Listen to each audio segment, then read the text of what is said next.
Air signs, tignan natin ano po yung mensahe para sa'yo ngayong araw. Keep in mind po na ito ay general reading lamang, so hindi po lahat ay makaka-relate. So be open-minded. Sa mga hindi pa po nakasubscribe dito sa ating channel, please subscribe na po kayo and palike na din po ng ating video. At sa mga nais po mag-avail ng ating private readings, ng ating Evil Eye Amulet, ng ating Kiars Bracelet, makikita nyo po yung link sa description box. Tarot Intentions by Aliana Reyes. Okay, tignan natin ano po ang mensahe para sa'yo ngayong araw na ito. Okay. Inside scoop. So, may nasagap ba kayo dito na balita? Divination of user. Okay. Ay, a closer look. Nosy. Up in your business. Parang naku-curious kayo dito eh. Ayan o, fake flexing. Acts rich, flosses money, acts fancy, show off, etc. So, hindi dahil sa naiinggit kayo. Pwedeng merong tao talaga dito sa buhay po ninyo or even sa social media na nakikita ninyo na parang puro flexing na lang yung ginagawa. Okay, totoo ba yung fineflex? Sabi nga, hindi naman lahat ng nakikita natin totoo. Hindi lahat ng naririnig natin totoo. 'Di ba? So, maging maingat po kayo dito. Divination of user. Air signs, meron ba dito? Pwedeng lagi kayong nagpaparead. Parang, ano ba, lahat na lang ba ng ginawa ninyo sa life? Kailangan makinig muna kayo ng mga tarot readings bago kayo mag-decision. Yung mga ganun. Okay, so parang, ano ba? Wala na ba kayong free will? So, masama po yun, 'di ba? Sabi nga lahat ng sobra masama. So, hinay-hinay lang kayo sa panonood ng mga tarot readings. Kung nakapanood na kayo once, bukas naman ulit. 'Di ba? Yung iba sa inyo naguguluhan na. Kasi sa sobrang dami nyong pinapanood. Okay? And, sinasabi sa inyo dito talaga ni universe na tingnan nyo, sino ba yung totoo? Sino ba yung hindi? Diyan sa mga pinapanood po ninyo. Ako, napifeel nyo ba totoo ako or hindi? It's up to you kasi depende. Kasi ewan ko ba kahit general reading to, konti lang talaga yung nakaka-resonate kasi intuition kasi yung ginagamit ko pag nagre-read ako. So ayan, ingat kayo sa mga tao na kung ano-ano yung mga pinapakita, ano-ano yung mga pinopost sa social media. Kasi kahit sabihin natin hindi naman kayo affected, pero pag once na nakita ninyo tas heavy yung energy, ayun, pwedeng nasasagap po ninyo yung mismo, yung negative energies. Kasi yung iba sa inyo dito, empath po kayo. So, follow your intuition. And, ingat kayo sa mga pinapanood nyo, ingat kayo sa mga pinapakinggan po ninyo. Yan. Parang sabi nga use your intuition, use your logic. Critical thinking. Gamitin nyo talaga yung critical thinking po ninyo. Okay? So, tignan natin ano pa yung mensahe.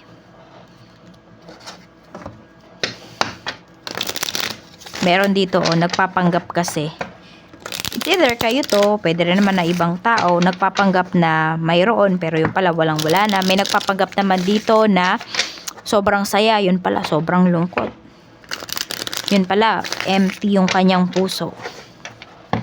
Tignan natin ano pa yung mensahe, spirit guide, mensahe po natin for air signs. Mensahe natin for air signs, Gemini, Libra, and Aquarius.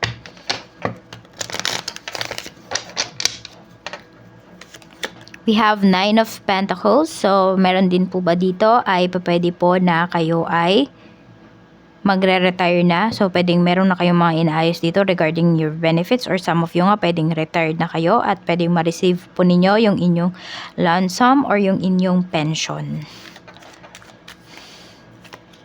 We have strength and we have the hanged one. Ayan po. Mukhang may hinihintay kayong pera dito. Hindi pa rin talaga siya dumarating. Ayan po. I mean, syempre may ginagawa naman kayong action. Hindi lang naman kayo yung naghihintay dito, air signs. Tignan natin. Ano pa yung mensahe? Pagdating sa family, we have death card. We have justice.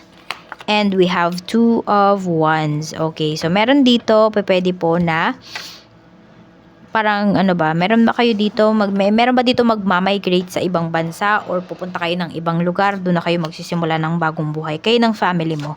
So, pwedeng may mga aalisan talaga kayo dito ng mga toxic na mga environment.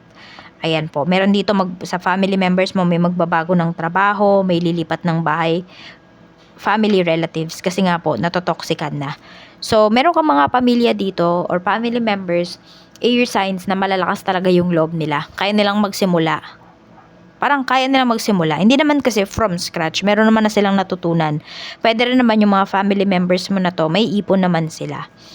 Ayan, tignan natin ano pa yung mensahe. Basta meron dito gusto ng new beginnings. Check natin pagdating naman po sa iyong... Meron ako nakikitang mga card dito. Hindi ko alam kung anong card yon. Basta yan, sa family members mo, baka may ipapakitang card sa'yo. Hindi ko alam, card ba yan? Wedding invitation ba yan? Card invitation, ganyan. Sa iyo naman pong mga taong makakasalumuha, ngayong araw, we have Knight of Pentacles, we have Three of Pentacles, we have Five of Wands, and we have the Empress. Alam mo yung madami kang makakasalumuha or makakasalubong ng mga tao ngayon na parang sobrang confident po nila. Mga palaban. Okay, pwedeng meron ka talaga mga kasalubong na nakikipag-away. Meron dito parang gangster. Meron naman dito, alam mo yung lumalaban sa buhay. Ayan po, yan yung mga taong makakasalumuha mo. At meron din dito marami dala-dala na mga papers, mga envelope. So, pwede pong may mga naghahanap ng trabaho. Tignan naman natin pagdating sa iyong love life. Spirit guide sa love life naman po.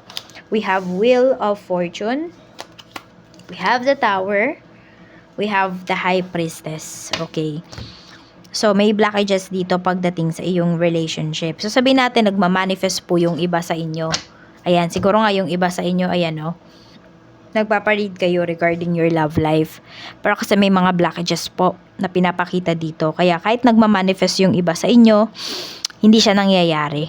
So, kailangan nyo munang malaman ano ba yung mga blockages na yan sa life po ninyo. Yan, yung iba kasi sa inyo dito, pwedeng ayun nga, gusto nyo magkaroon ng new relationship pero hindi pa siya dumarating. For some of you naman is, nasa isang relasyon kayo pero hindi siya maayos. Okay, hindi pala maayos yung relationship ninyo. Napaka-shaky pala ng foundation ng inyong relasyon. So, pwede ngayon mo yan nare-realize. Tignan natin pagdating naman sa kaperahan. Kaperahan naman, we have the Sun.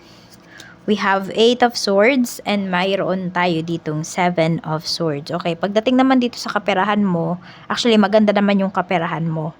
Kaya lang, yung iba po sa inyo, ayan, need nyo daw tumahimik pagdating sa pera. So, kung kayo tong nag-flex ng inyong mga kaperahan or kung ano yung mga na-achieve ninyo, hinay-hinay daw muna. Hindi naman sinasabi na wag nyo nang i-post ganito ganyan. Okay lang naman na i-post ninyo, kaya lang hinay-hinay muna.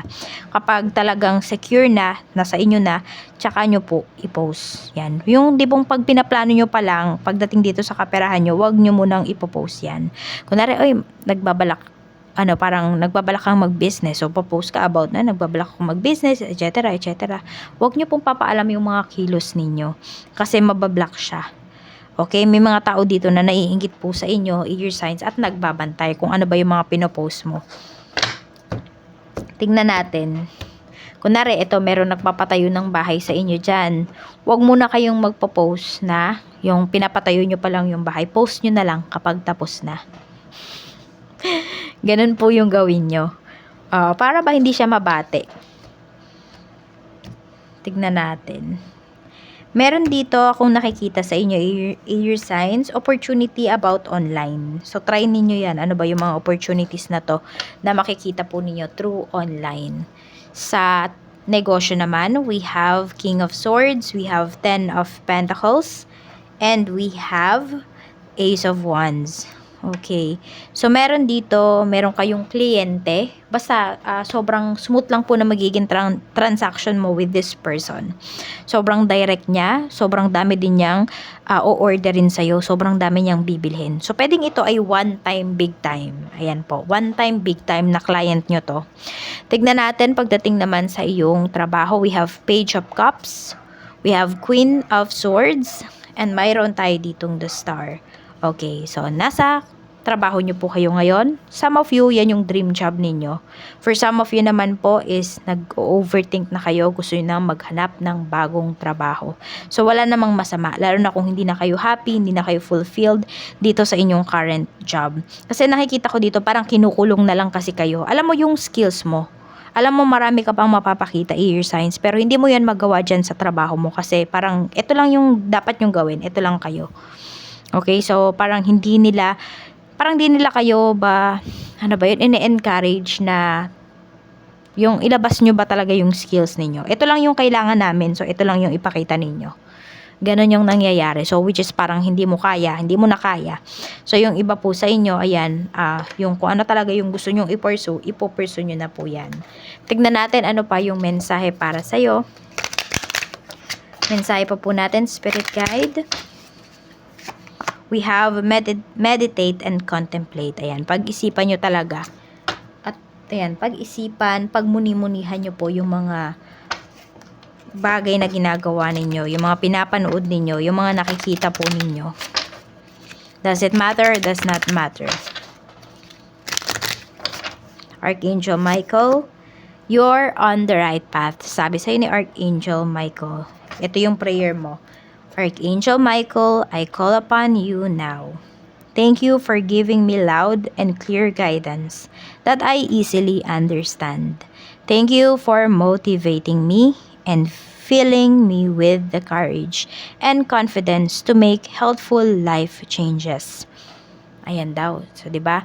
Pwedeng yung reading natin ngayon, pwedeng nakatulong 'yan sa inyo. Pwedeng naintindihan niyo talaga yung reading natin. Mababaw lang siya, pero may meaning naman. Kaysa naman laliman yung reading natin na hindi niyo na din maintindihan. Na kahit ako rin, ay baka hindi ko na din maintindihan. Okay? So, ayan po, 'yan. 'Di ba? Kung ano man tong mga hinihingi po ninyong guidance, ibibigay po 'yan sa inyo. And tandaan nyo daw na nasa right path kayo ngayon. Kung kayo man ay nagdadalawang isip, okay, nasa right mind kayo. Hindi lang nasa right path, nasa right mind kayo, kaya kayo nagdadalawang isip. Ibig sabihin, hindi kasi kayo kampante dyan sa lugar kung nasaan kayo. And this is the right time to make a decision. 18, 20, 40, 39, 37, and 15. Yan lamang po. Maraming salamat. Mag-iingat kayo always and more blessings to come.